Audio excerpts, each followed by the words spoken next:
Vamos lá então, estudando a Bíblia, hoje é o capítulo 7 do livro de Cântico dos Cânticos. Bom, esse capítulo ele é uma celebração do amor, ele é uma celebração do casamento. Como nós já vimos aqui, ou estamos vendo todos os dias, o livro de Cântico dos Cânticos, ele apresenta o casamento como um ideal de Deus, uma bênção do Senhor. E esse capítulo, de maneira bem específica, ele apresenta pelo menos 3 conceitos logo no início, porque, por exemplo, ele começa dizendo: conformosos são os teus passos, ó filha do príncipe.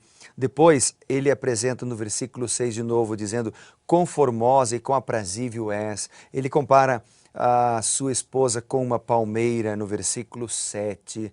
E ele vem apresentando várias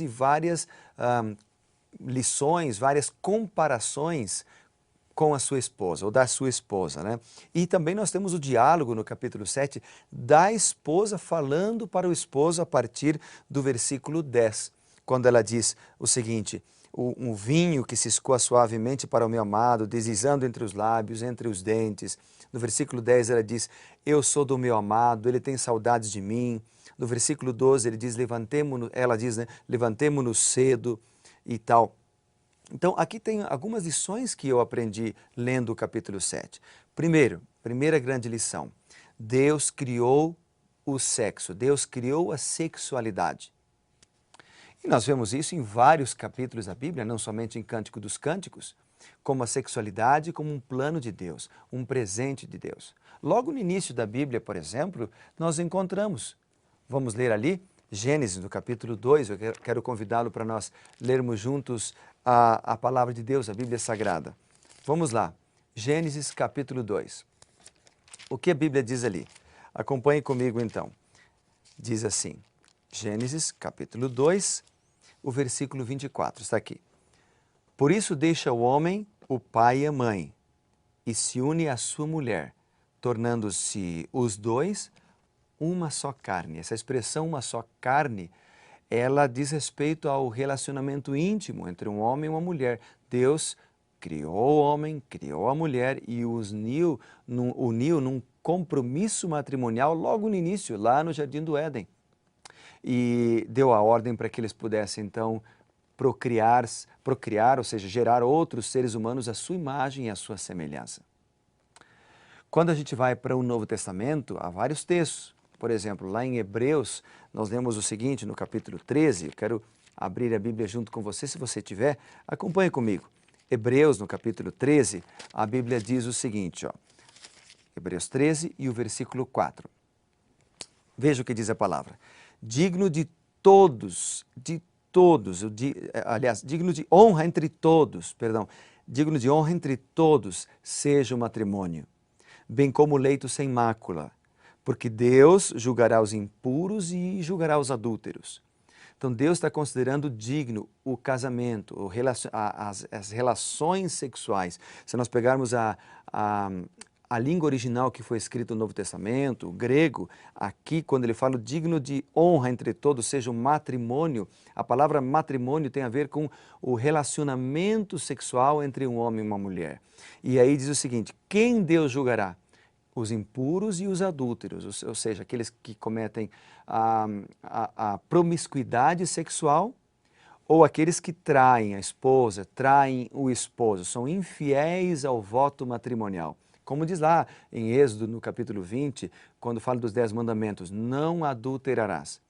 Então, claro, há perdão para aqueles que se arrependem e talvez esteja falando para você que caiu nessa tentação já, da infidelidade sexual. Ou através da internet. Hoje a internet é muito boa porque promove a palavra de Deus, nos traz informações em tempo quase que real, mas a internet também trouxe para dentro da nossa casa muitas provações, muitas tentações. E a pornografia é uma delas. Nós já mencionamos aqui, principalmente quando falamos sobre Provérbios. E se você tem sido infiel à sua esposa, se você traiu a sua esposa na internet, ou se você a traiu de maneira real, digamos assim, não só virtual, há perdão para você. Deus pode perdoar, Ele perdoa todo o mais vil pecado, mais baixo pecado que possa existir. Deus perdoa porque a sua especialidade é perdoar. Agora, o que ele está dizendo aqui em Hebreus é que Deus julgará aquele que comete a prática de uma prática sexual promíscua, um homem, por exemplo, com várias mulheres, ou a prática sexual antes do casamento, ou dentro do casamento, traindo o cônjuge, aquele que pratica isto e não se arrepende, não abandona esse ato pecaminoso. Então, a esta pessoa Deus julgará. Mas o relacionamento sexual dentro do casamento, ele é abençoado por Deus. Há um outro texto ainda que a gente poderia ler para você no Novo Testamento que vai ao encontro, ou seja, ele acrescenta, ele corrobora com aquilo que está escrito no texto de Cântico dos Cânticos que nós lemos, que é 1 Coríntios capítulo 7, o versículo 3 e o verso 5. E eu quero ler com você. Vamos juntos? 1 Coríntios capítulo 7, verso 3. Diz o seguinte: o marido conceda à esposa o que lhe é devido, e também semelhantemente a esposa ao seu marido.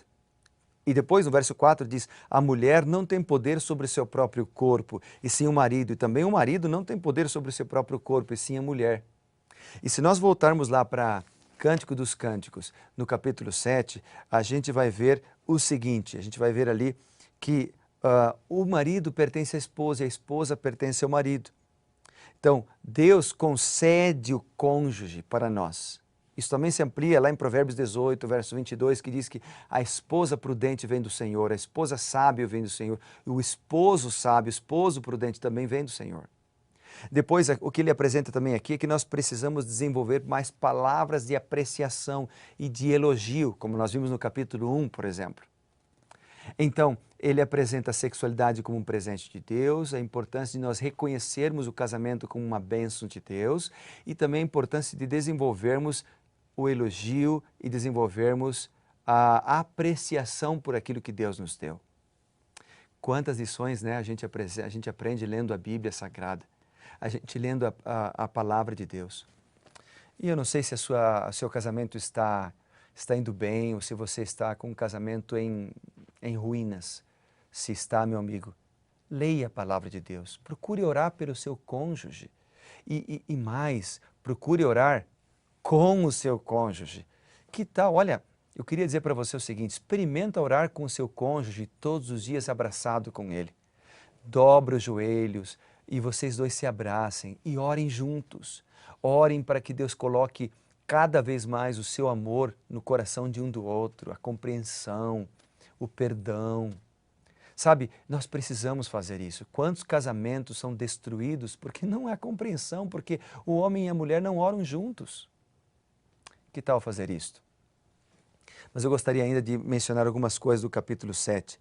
Ele fala aqui no versículo 8, por exemplo, no versículo 9, perdão, ele fala aqui da importância quando ele fala aqui do vinho, é uma referência ao amor que vem de Deus. Você pode, até o primeiro milagre de Jesus foi a transformação da água em vinho, ou seja, é uma referência de que Deus nos concede o amor verdadeiro e Ele pode transformar aqueles casamentos que estão destruídos. Deus pode, Ele é maior. Depois, quando fala aqui no versículo 13, fala: as mandrágoras exalam o seu perfume e as nossas portas há toda sorte de excelentes frutos. O que o texto está falando aqui em Cantares, né, o Cântico dos Cânticos 7, verso 13, é que Deus concede os filhos como uma bênção, porque mandrágora era uma espécie de uma fruta, uma planta da época que era considerada afrodisíaca e também favorecia a procriação.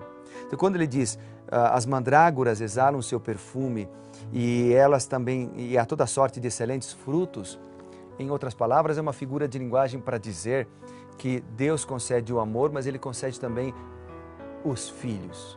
Ou seja, é Ele quem abençoa, é Ele quem nos cria a família, né? Então a família é uma bênção de Deus, os filhos são bênçãos de Deus, o amor é uma bênção de Deus, a sexualidade é uma bênção de Deus, mas nós precisamos agradecer e seguir o plano de Deus para nós. Eu sei que às vezes é difícil, mas com Deus é possível. Por isso eu quero orar por você hoje, para que teu casamento seja uma bênção e tua vida também. Vamos orar? Bondoso Deus e Pai, muito obrigado, Senhor, pela oportunidade de ler a Tua Palavra e de aprender grandiosas lições para a nossa vida espiritual. Abençoa o casamento de cada um de nós, ajuda-nos a termos um lar feliz, abençoa a nossa casa, pois oramos no precioso e sagrado nome de Jesus. Amém.